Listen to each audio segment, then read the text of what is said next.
Siapa yang tidak kenal dengan almarhum Bob Sadino? Sosok pengusaha nyentrik dengan kemeja lengan pendek dan celana pendeknya yang ikonik. Tapi tahukah kamu, di balik kesuksesan dan gayanya yang santai itu, ada sebuah perjalanan hidup yang luar biasa, penuh lika-liku, dan pastinya sangat inspiratif. Hari ini, kita akan mengupas tuntas kisah Bob Sadino, dari titik terendah hingga menjadi salah satu pengusaha legendaris di Indonesia. Bambang Mustari Sadino, atau yang akrab kita sapa Om Bob, lahir di Tanjung Karang, Lampung, pada 9 Maret tahun 1933. Beliau lahir sebagai anak bungsu dari 5 bersaudara. Mungkin banyak yang mengira Om Bob berasal dari keluarga yang biasa-biasa saja. Nyatanya, beliau lahir dari keluarga yang cukup berada. Ayahnya adalah seorang amtenar, atau pegawai negeri pada zaman Hindia Belanda yang menjabat sebagai kepala sekolah. Saat usianya baru 19 tahun, sebuah tragedi menimpa keluarganya. Sang ayah meninggal dunia. Sebagai anak bungsu, Om Bob mewarisi seluruh harta kekayaan orang tuanya, karena saudara-saudaranya yang lain dianggap sudah mapan. Wah, di usia semuda itu, sudah dapat warisan besar. Kalau kita mungkin sudah bingung mau diapakan uang sebanyak itu. Tapi Om Bob muda punya jiwa petualang. Separuh dari hartanya ia gunakan untuk keliling dunia. Ia menghabiskan waktu sekitar 9 tahun bekerja di Eropa, berpindah-pindah dari Amsterdam hingga Hamburg. Di sanalah ia bertemu dengan Sulamit Sujoet, wanita yang kemudian menjadi istrinya dan menemaninya seumur hidup. Setelah puas berkelana dan bekerja di Eropa, pada tahun 1967, Om Bob dan keluarga memutuskan untuk pulang ke Indonesia. Tentu saja, ia membawa serta 2 mobil Mercedes miliknya, buatan tahun 60-en. Satu mobil ia jual untuk membeli sebidang tanah di Kemang, Jakarta Selatan. Sementara mobil satunya lagi ia simpan. Nah, dari sinilah babak baru kehidupan Om Bob dimulai. Dengan sisa tabungan dan 1 mobil Mercedes yang ia miliki, Om Bob mencoba peruntungan dengan menjadi seorang supir taksi gelap. Ia menyewakan mobilnya sekaligus menjadi sopirnya. Tapi nasib berkata lain. Suatu hari, ia mengalami kecelakaan yang membuat mobilnya rusak parah. Karena tidak punya cukup uang untuk memperbaikinya, Om Bob memutuskan untuk beralih profesi. Dari seorang yang punya mobil mewah, kini Om Bob harus banting setir menjadi kuli bangunan. Bayangkan, dari hidup nyaman di Eropa, pulang ke Indonesia, lalu menjadi kuli dengan upah harian yang sangat minim. Tekanan hidup yang berat ini sempat membuatnya depresi. Ini adalah titik terendah dalam hidupnya. Tapi justru di titik inilah, secercah cahaya inspirasi muncul. Seorang teman menyarankannya untuk mencoba beternak ayam. Kenapa ayam? Karena ayam bisa melawan depresi. Mungkin terdengar aneh, ya? Tapi Om Bob melihat ini sebagai sebuah peluang. Dengan modal pinjaman, ia membeli 50 ekor ayam ras. Dari sini, babak baru sebagai seorang peternak dimulai. Awalnya, Om Bob dan istrinya fokus menjual telur ayam. Mereka menawarkannya dari pintu ke pintu kepada para tetangga di sekitar Kemang, yang saat itu banyak dihuni oleh orang asing atau ekspatriat. Karena Om Bob fasih berbahasa Inggris, komunikasi dengan para pelanggannya menjadi lancar. Namun, perjalanan ini tidak mulus. Seringkali ia dan istrinya mendapat hinaan dari para pembantu rumah tangga para ekspatriat itu. Tapi Om Bob tidak menyerah.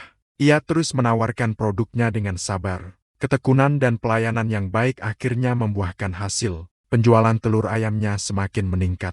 Para ekspatriat ini suka dengan kualitas telur dari Om Bob. Dari mulut ke mulut, bisnisnya mulai dikenal. Om Bob pun melihat peluang lain. Ia sadar bahwa para ekspatriat ini tidak hanya butuh telur, tapi juga daging ayam. Maka, ia pun mulai merambah ke bisnis daging ayam. Bisnisnya terus berkembang. Om Bob adalah salah satu orang pertama yang memperkenalkan ayam broiler di Indonesia. Ia juga menjadi pelopor dalam penjualan telur ayam negeri. Seiring berjalannya waktu, permintaan semakin banyak. Ia kemudian berpikir, untuk mendukung peternakan ayamnya, ia juga butuh produk pertanian lain. Maka, lahirlah ide untuk menjual sayur mayur segar.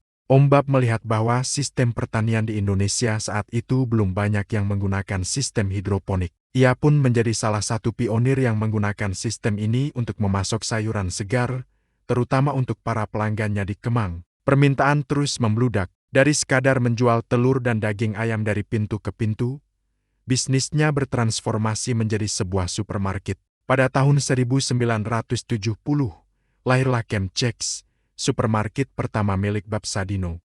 Chemchicks menyediakan berbagai macam produk, mulai dari telur, daging, sayuran, hingga produk-produk impor yang sulit ditemukan di tempat lain. Target pasarnya jelas, para ekspatriat dan masyarakat kalangan atas. Strategi ini terbukti sangat berhasil. Tidak berhenti di situ, Om Bab juga merambah ke bisnis lain. Ia mendirikan Chemfood, sebuah pabrik pengolahan daging yang memproduksi sosis, burger, dan produk olahan lainnya. Lalu, untuk mendukung agribisnisnya, ia mendirikan Chem Farm, sebuah kebun sayur mayur modern. Semua bisnisnya ini saling terintegrasi, dari hulu ke hilir. Inilah yang membuat kerajaan bisnis Bab Sadino begitu kokoh. Apa sih kunci sukses Om Bab? Kalau kita dengar nasihat-nasihatnya, seringkali terdengar nyeleneh dan anti-mainstream. Salah satu yang paling terkenal adalah, kalau mau sukses, jangan banyak mikir, langsung saja jalan. Jangan banyak rencana, nanti tidak jadi-jadi. Atau yang lebih ekstrem, orang goblok itu gampang sukses. Kenapa? Karena orang goblok gak banyak mikir, dia langsung bertindak. Kalau orang pintar, kebanyakan mikir, analisis, akhirnya nggak mulai-mulai. Maksud dari kata-kata ini sebenarnya sangat dalam. Om Bab ingin menekankan pentingnya action atau tindakan. Menurutnya, banyak orang punya ide brilian, tapi hanya berhenti di level ide. Mereka terlalu takut gagal, terlalu banyak menganalisis risiko, sehingga langkah pertama pun tidak pernah diambil. Bagi Om Bab, kegagalan adalah bagian dari proses belajar. Semakin cepat kita gagal, semakin cepat kita belajar, dan semakin cepat kita menemukan jalan menuju sukses.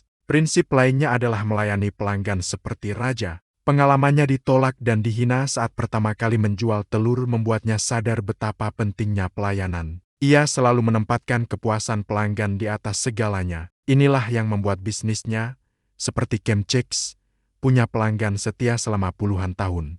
Kisah hidup Bab Sadino adalah bukti nyata bahwa kesuksesan tidak datang secara instan. Ada proses jatuh bangun, ada tangis dan tawa. Dari hidup berkecukupan, jatuh miskin hingga menjadi kuli bangunan, lalu bangkit kembali dari 50 ekor ayam hingga membangun sebuah kerajaan bisnis. Perjalanannya mengajarkan kita tentang arti ketekunan, keberanian mengambil risiko, dan pentingnya untuk terus bergerak maju meskipun rintangan menghadang. Om Bab telah berpulang pada 19 Januari tahun 2015, namun warisan semangat dan inspirasinya akan selalu hidup. Ia bukan hanya seorang pengusaha sukses, tapi juga seorang guru kehidupan yang mengajarkan kita untuk tidak takut menjadi goblok demi meraih impian. Jadi, buat kamu yang mungkin sedang merasa di titik terendah, ingatlah kisah Om Bab.